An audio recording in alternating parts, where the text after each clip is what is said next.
te diré, porque en mi canción se siente sin cesar mi sangre latiendo, mi vida pidiendo que no te alejes más.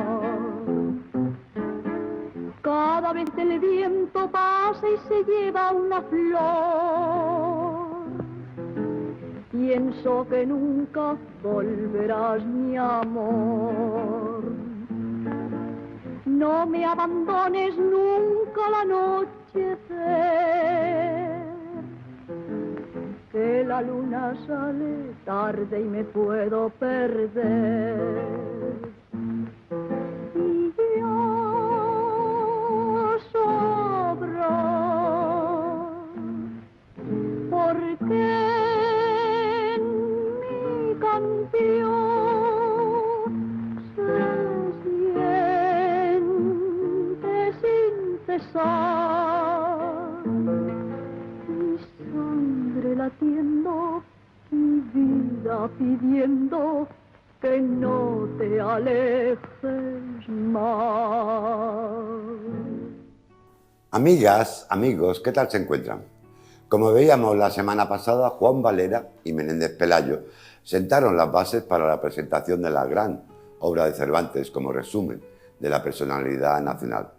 Pero poco después tendrá lugar un hecho político importante, la Primera Guerra de África, que nos enfrentó con el Sultanato de Marruecos. Las tropas españolas, en su marcha hacia el país vecino, desfilaron delante de la estatua de Cervantes, frente al Congreso de los Diputados, en cuya entrada se colocarían más tarde fundidos, en los famosos leones que hoy la adornan, los cañones capturados en la batalla de Huarras, que puso fin a este primer enfrentamiento. Se rescataría entonces el mito de la figura de Cervantes como soldado y cautivo. Fue su momento de gloria y plenitud como soldado victorioso en el Mediterráneo. Valera y Menéndez Pelayo ya habían preparado la argumentación que se utilizaría poco después, en otro gran momento crucial, tras el desastre de la guerra hispano-cubano-norteamericana. La llamada crisis del 98, que supuso la pérdida de los últimos restos del imperio colonial de ultramar, Cuba, Puerto Rico y Filipinas, lo cambiará todo, produciendo un giro radical en la percepción de la idea que teníamos como nación. Fue el inicio de una profunda crisis, no exactamente política ni económica, sino de identidad. Una pérdida de fe en ese ente tan venerado, tan supuestamente temible y glorioso, pero a la vez tan aletargado e irrelevante en el escenario internacional que llamamos España. Surgirá entonces toda una generación de escritores, bautizada con el año de la derrota, generación del 98, que rescatará no solo al soldado, sino a Cervantes, autor y escritor, convirtiéndolo en el mito del genio español para demostrar el aporte de España al avance científico y cultural europeo.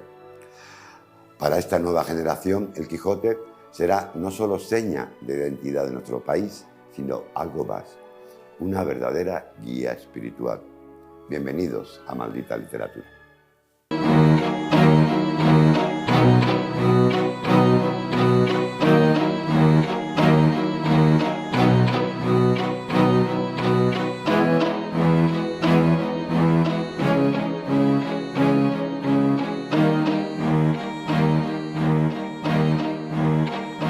En 1898, España tenía una reina regente que gobernaba en nombre de su hijo menor de edad, el futuro rey Alfonso XIII.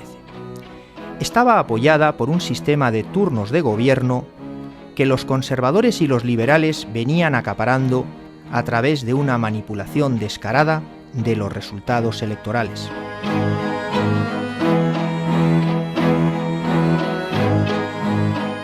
Carente de una burocracia profesional, el gobierno se apoyaba en unos pocos caciques provinciales y en un numeroso ejército para controlar un país en el que más de 2/3 de la población eran campesinos.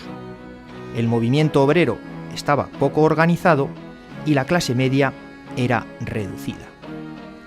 España era un país atrasado por sus deficientes comunicaciones, su incipiente industria, su magro comercio internacional, unas universidades pobres y politizadas, a las que no podían asistir las mujeres, y además todavía carecía de un sistema estatal de educación. Por ello, 2/3 de la población era analfabeta. La deficiente nutrición y la ausencia de una sanidad pública provocaban que la esperanza de vida fuera de solo 35 años.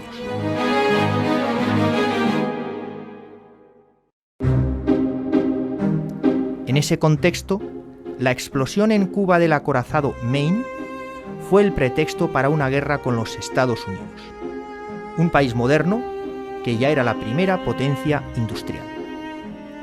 Una escuadra española, en la que los marineros iban descalzos, combatió en condiciones de gran inferioridad frente a la norteamericana, sufriendo una rápida y aplastante derrota.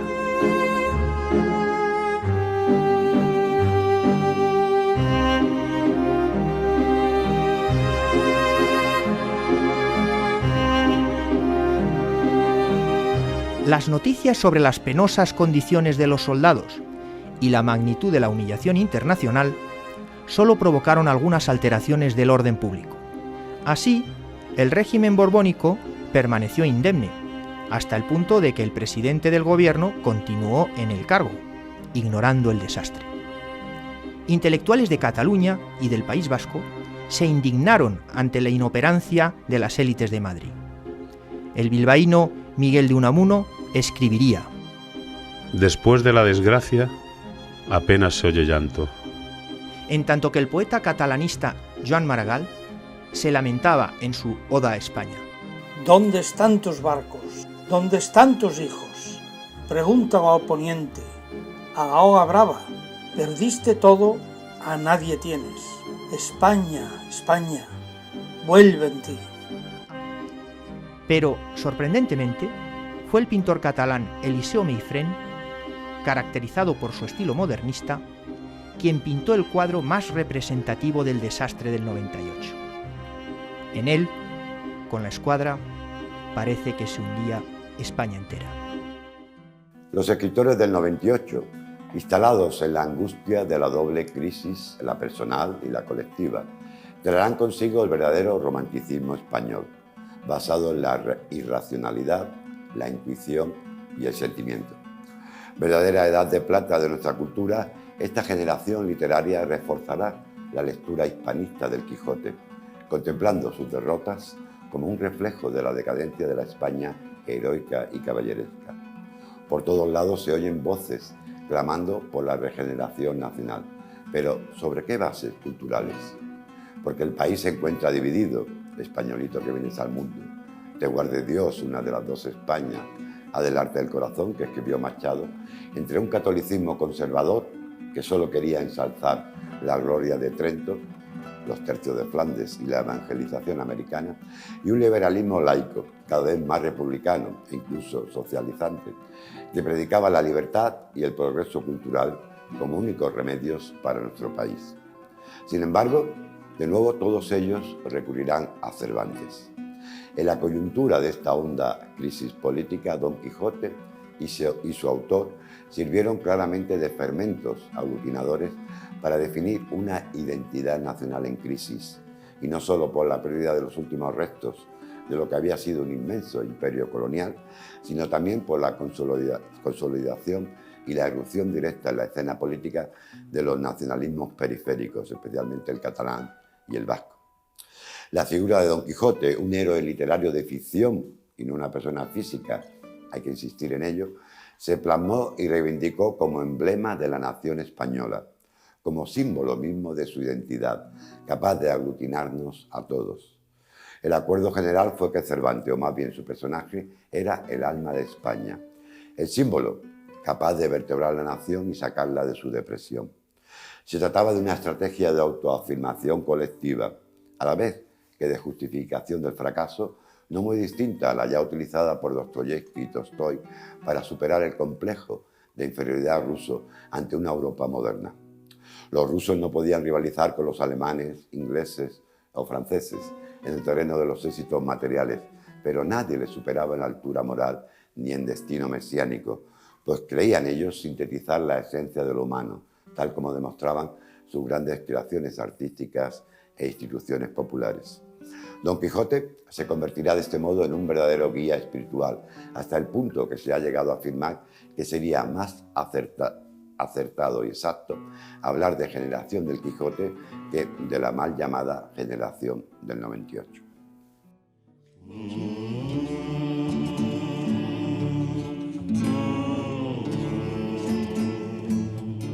La crisis que se desataba a finales del siglo pasado y que queda sintetizada en un año 1898 abrió un largo periodo de inestabilidad política y conflictos sociales.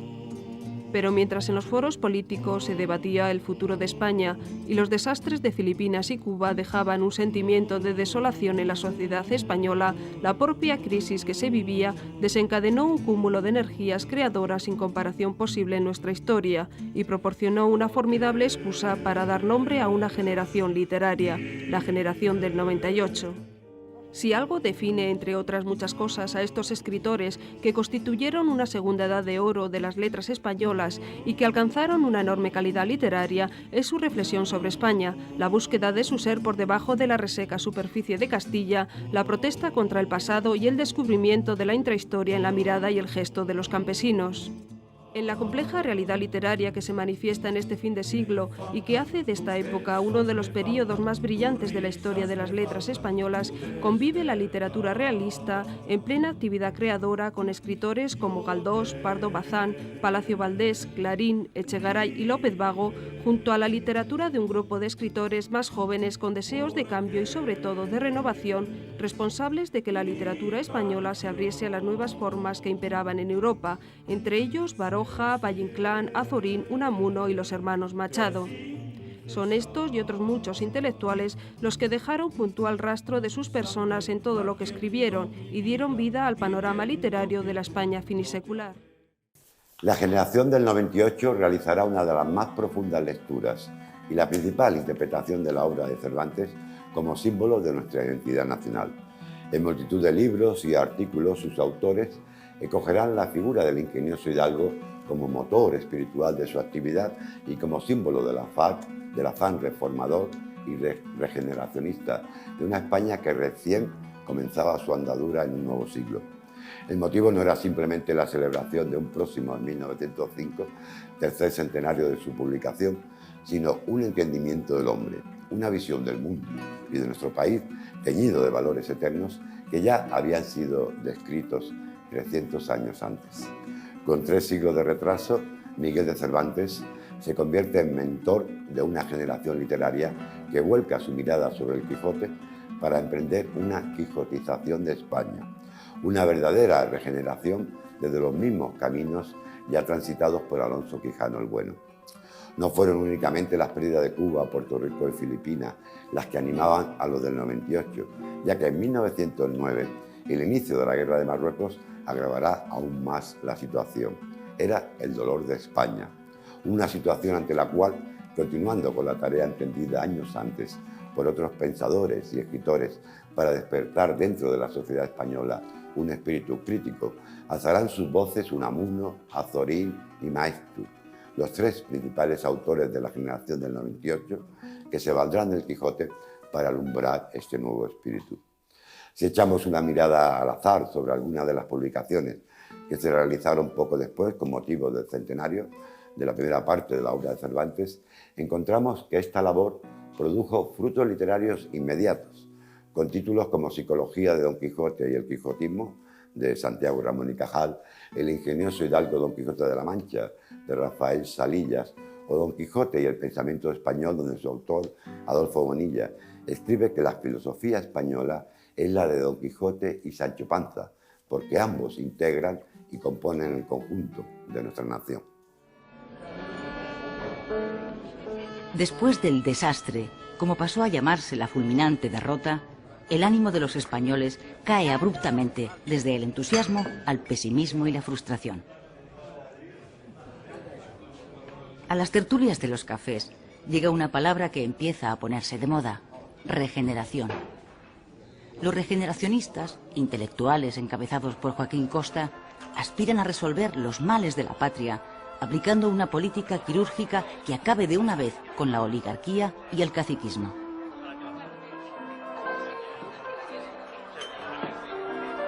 Sin embargo, y a pesar de los cambios que se están operando en la sociedad, la actividad política no cambia. Aparentemente, el desastre no pasa factura.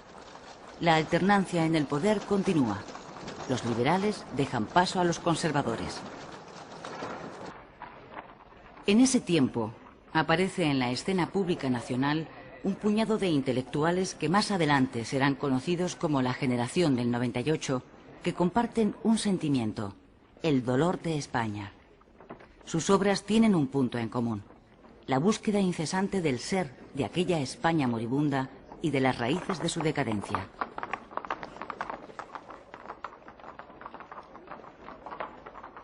A la generación del 98 pertenecen escritores y pensadores de la talla de Unamuno, Baroja, Maeztu, Machado, Valle Inclán o Azorín.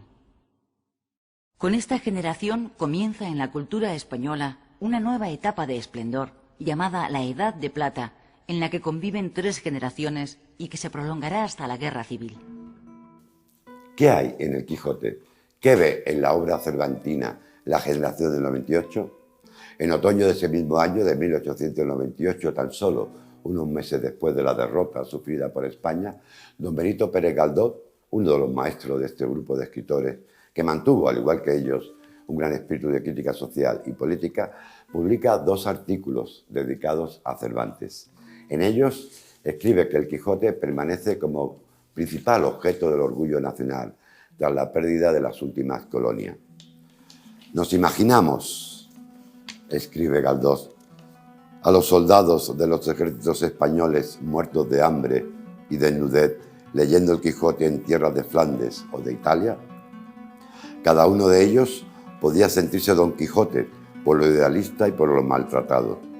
¿Qué buscarían en sus páginas sino esa ansia profunda de reposo y de vuelta a la casa solariega de la patria, que no se atreverían a confesar porque eran vencedores, pero que sentirían en el alma con vehemencia mayor que su silencio? Aquellos soldados hambrientos y desnudos tenían que percibir a todo lo largo del cuerpo los temblores de aquellas tierras próximas a perderse para España. En una línea similar a esta expresada por Galdós, cabe también insertar la visión de Joaquín Costa, el mayor regeneracionista español y uno de los más críticos con nuestros defectos y males endémicos, discípulo de Giner de los Ríos y profesor él mismo en la Institución Libre de Enseñanza. El regeneracionismo, que pretendía ser la respuesta a la situación de crisis de la sociedad española del fin del siglo, usará constantemente en sus textos metáforas biológicas que insisten en la idea de España como cuerpo enfermo o cadáver, que es preciso regenerar, resucitar o remediar, y de ahí su nombre, regeneracionismo. En 1906, Costa escribió: «En medio de los defectos de España resplandece una virtud que ninguna otra nación ha demostrado poseer en igual grado. Es la representación de un ideal de piedad, de humanidad, de justicia, de viva y efectiva solidaridad. Es aquel espíritu romántico y aún místico que en la declinación de su siglo de oro la llevó a erigirse temerariamente en brazo armado de una idea espiritual, después de todo elevada, sacrificándole, sublime Quijote de las naciones, su presente y su porvenir». Durante la mayor parte de sus carreras profesionales, las obras de los novelistas de la generación del 98 no fueron populares entre el gran público. Se les conocía más por su actividad periodística y por sus actuaciones políticas.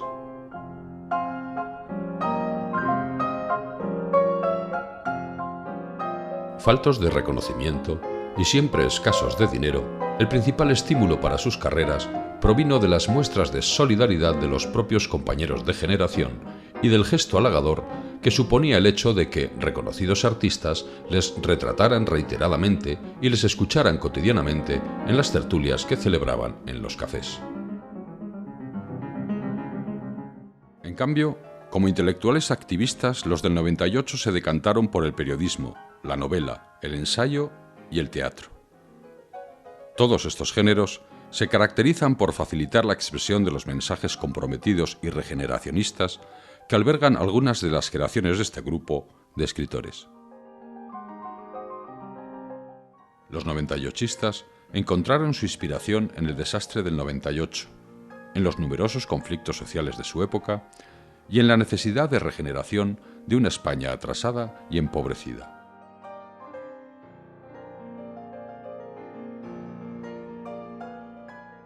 Por estas razones, sus temáticas y su estilo incisivo se mantuvieron durante décadas, hasta que la Guerra Civil acabó por fragmentar el grupo en dos bandos y la victoria franquista eliminó toda clase de debate a través del exilio y la censura.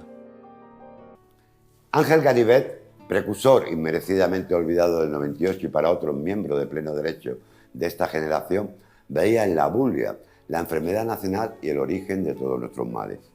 Ganivet tuvo una trayectoria biográfica muy particular, casi novelesca. Licenciado en Filosofía y Letras y en Derecho con las mejores notas, se doctoró con una tesis sobre la importancia de la lengua sánscrita. En una época en que lo habitual en España era acceder a las culturas extranjeras a través de las traducciones francesas, Ganivet y Unamuno, para quienes lo místico es uno de los ingredientes básicos del alma española, unidos por una relación de amistad desde que ambos estudiaron juntos, a oposiciones a cátedra de griego, y de la que es fruto un interesante epistolario, pues tanto Ganivet como Unamuno, decíamos, fueron más allá y aprendieron lenguas germánicas para leer los textos originales. Así, Unamuno introdujo en España al pensador Kierkegaard, único motivo por el que aprendió el danés, y Ganivet a los europeos, a los noruegos, escandinavos Ibsen y Hobson, a los que glosó en su libro Hombres del Norte, una obra sobre algunos de estos principales literatos escandinavos del momento. Hamlet, tan cervantino como le llamó Rubén Darío, Ganivet perdería su particular batalla contra los molinos de viento en un profundo desengaño vital, casi de corte unamoniano. Los pasajeros del transbordador en el que viajaba por el Duina en Riga, capital de Letonia, donde ocupaba un cargo diplomático, contemplaron horrorizados cómo después de un primer intento fallido se arrojaba por segunda vez al río, logrando al fin su propósito de quitarse la vida. En su obra de carácter regeneracionista, Idearium Español, el granadino muestra el contraste entre la vieja gloria española ya pasada y los males del presente, de una ideología en la que mezcla tradicionalismo y pesimismo. Escribiría así que el desapego de los españoles hacia las normas legales, hacia las leyes, siempre contrapesado por un profundo sentido de la justicia, debido a una necesidad casi genética de ofrecer resistencia a los muchos opresores extranjeros y nacionales a lo largo de nuestra historia, se expresa en los personajes cervantinos. Y compararía a los españoles con el espíritu clásico de personajes tales como Lope de Vega, el Cid Campeador o Cervantes. Para él, para Ángel Ganivet, Cervantes era el entendimiento que más hondo ha penetrado en el alma de nuestra nación. Ganivet acabaría sugiriendo que este rasgo nuestro, tan particular, podría hacer brillar nuestra cultura, al igual que una Grecia cristiana.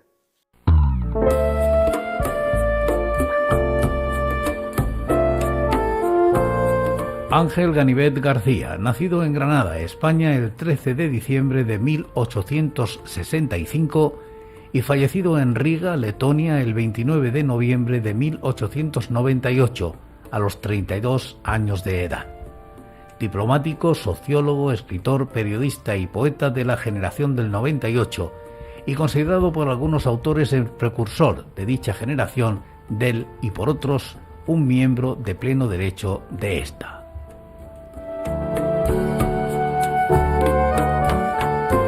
Aún si me fueras fiel, de Ángel Ganivet. Aún si me fueras fiel, me quedas tú en el mundo, sombra amada. Muere el amor, mas queda su perfume. Voló el amor mentido, mas tú me lo recuerdas sin cesar. La veo día y noche. En mi espíritu alumbra el encanto inefable de su mirada de secretos llena. Arde en mis secos labios el beso de unos labios que me inflaman, que me toca invisible, y cerca de mi cuerpo hay otro cuerpo. Mis manos, amoroso, extiendo para asirla y matarla de amor entre mis brazos, y el cuerpo veloz huye. Y solo te hallo a ti, mujer de aire.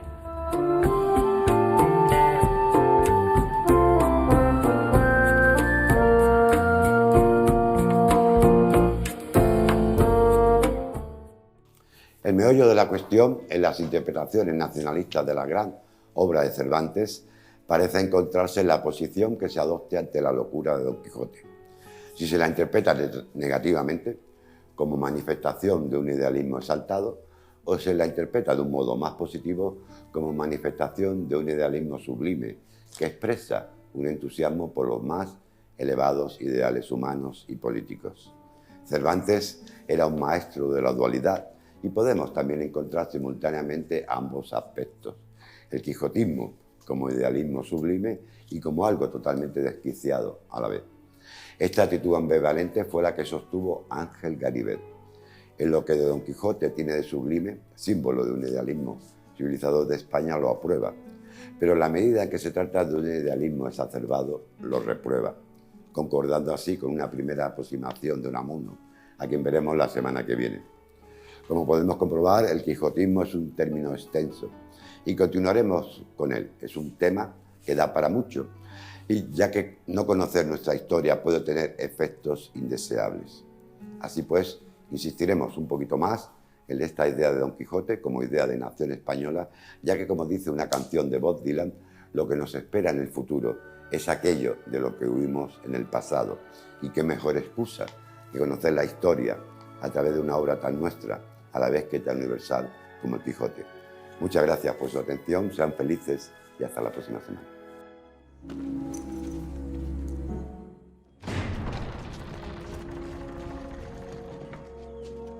¡Atención! ¡De frente! ¡Paso de camino! ¡Ah!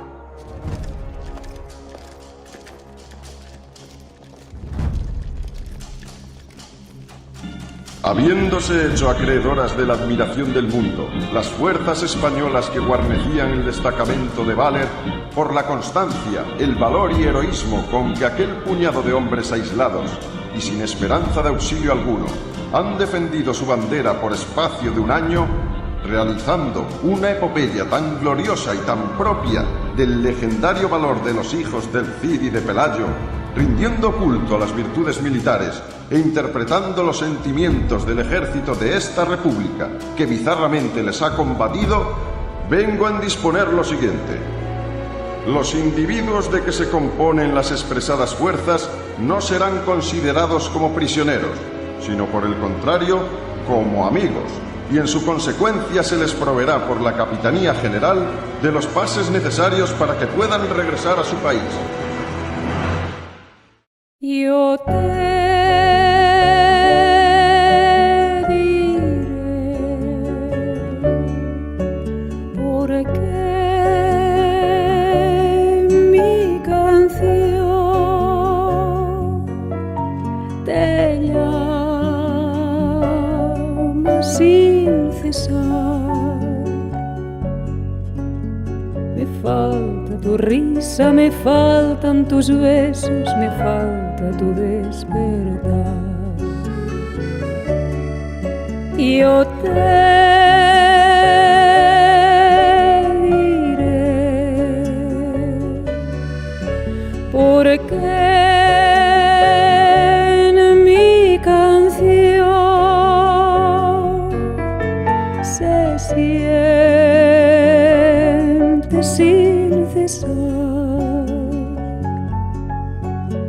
Mi sangre latiendo, mi vida perdiendo, que tú no te alejes más.